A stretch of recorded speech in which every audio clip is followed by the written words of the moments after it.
The 7th of July, otherwise known here in Kenya as Saba Saba Day, marks the commemoration of major pro-democracy demonstration that happened on the 7th of July in 1990. The phrase Saba Saba is a Swahili word that translates to 7th day of the 7th month. The Saba Saba event of July 1990 was the first serious organized challenge to repression through defiance in Kenya.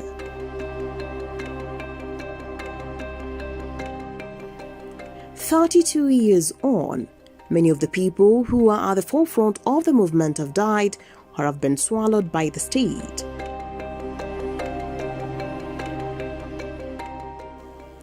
Going down memory lane to reflect on the events of those days, we spoke to Dr. Willy Mutunga, a public intellectual and former Chief Justice of Kenya.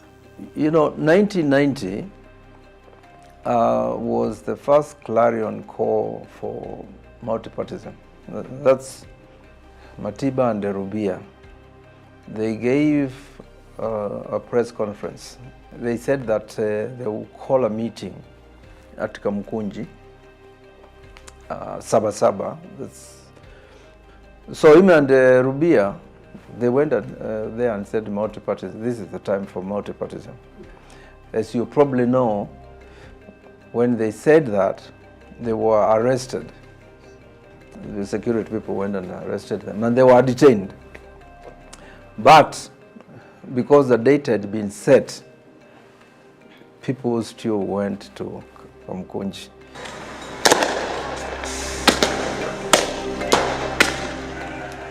The Saba Saba demonstrations heralded the beginning of a week-long urban riot that came to symbolize the determination of Kenyans to maintain their demands for an increased democratic and political space that had been throttled by a dictatorial Moi and despotic KANU party.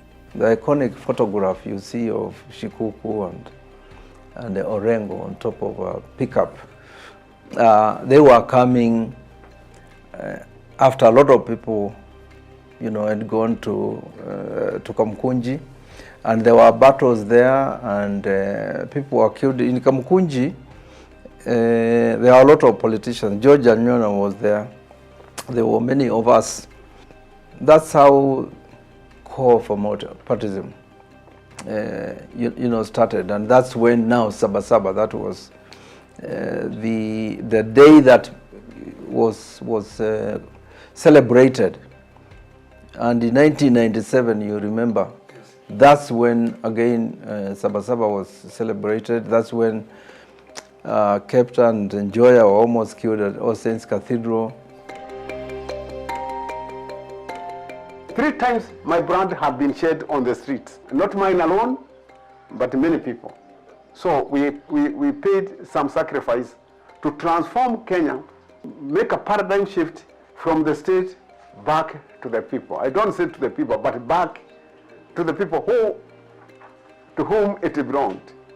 Arguably, the 3 most important trigger events for the pro-democracy movement in the post-1997 elections were the collapsed economy, the succession debate, and the possibility for constitutional reforms. The rallying call was that without Moi, everything was possible.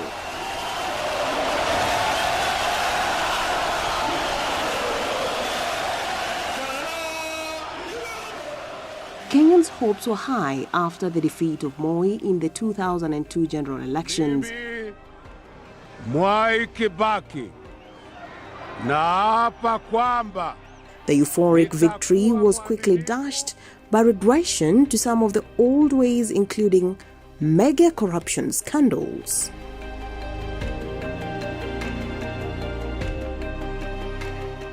In 2010, Kenyans voted to adopt a new constitution, culminating a process that began as part of the resolution to the violent conflict that followed the December 2007 elections.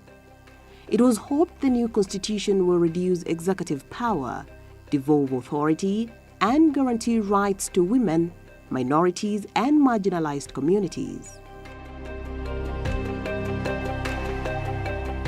We put a devolution to make Kenya more participatory, democracy, more participatory at local levels.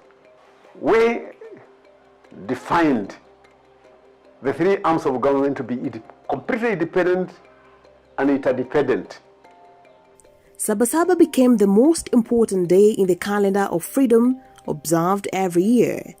Some steam went out of it after the end of Moi's tyrannical rule, but human rights defenders continued to commemorate the day. For the 5th year in a row, the Social Justice Center's working group has organized the annual Saba Saba March for Our Lives, commemorating and building on the pro-democracy struggles of the early 1990s.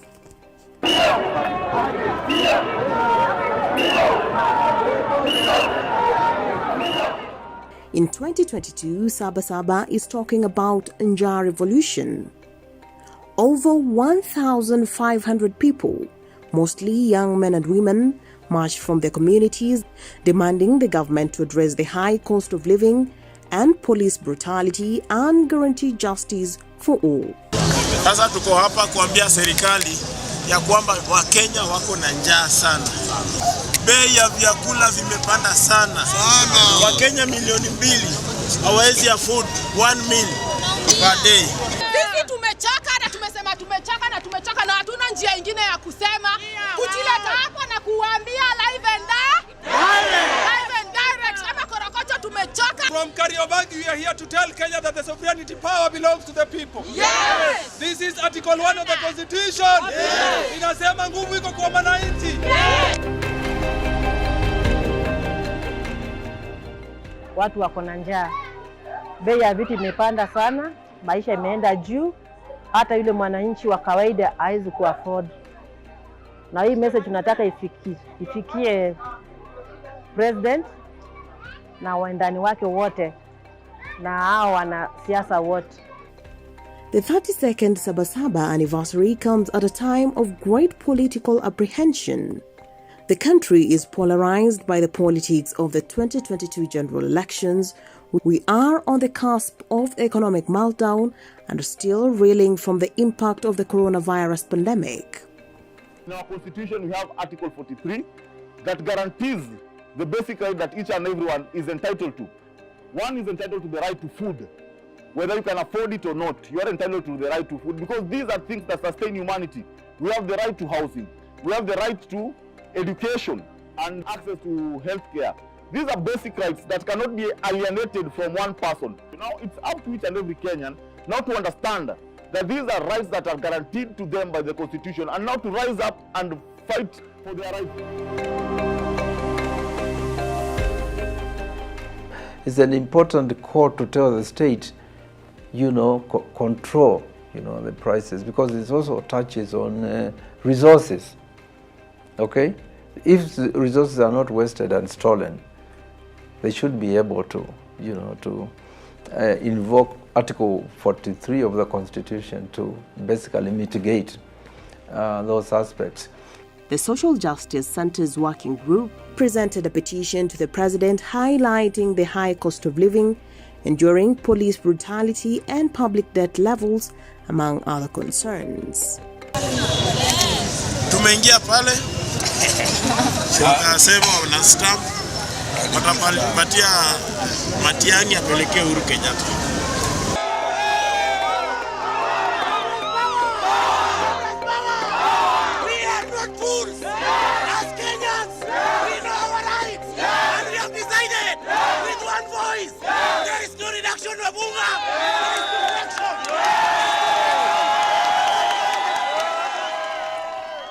Three decades after Saba Saba, the frustration felt by this generation and its children runs deep. We have in the past had activists who came and raised their voices against the government of the day on police brutality and enforced disappearance, and the activists themselves eventually became victims of the same.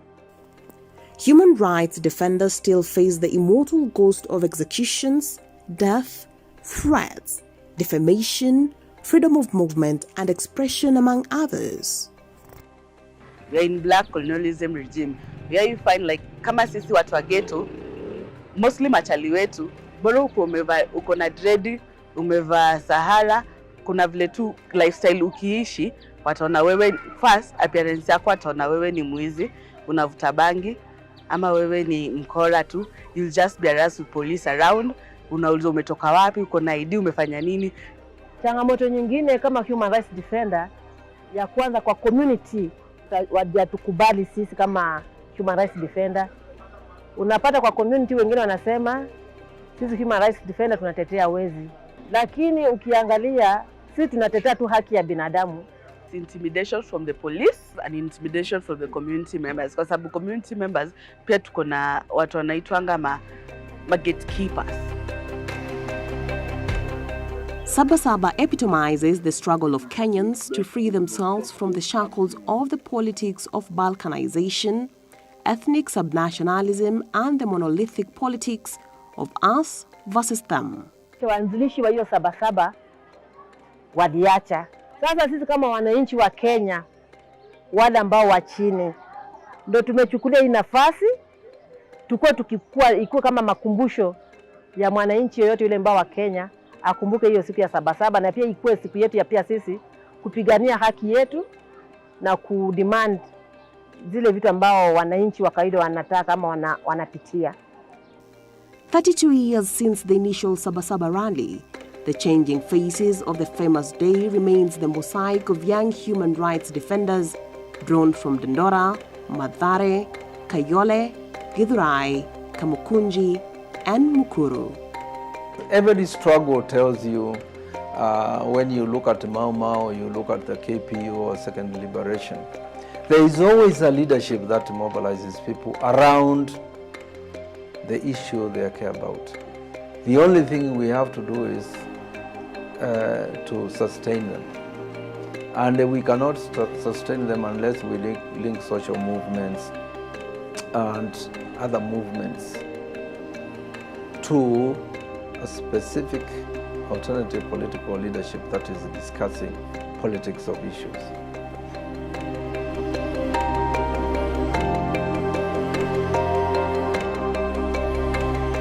Katiba ikitekelezwa, kila mtu atapata haki yake na tutaweza kusonga mbele vizuri kama nchi.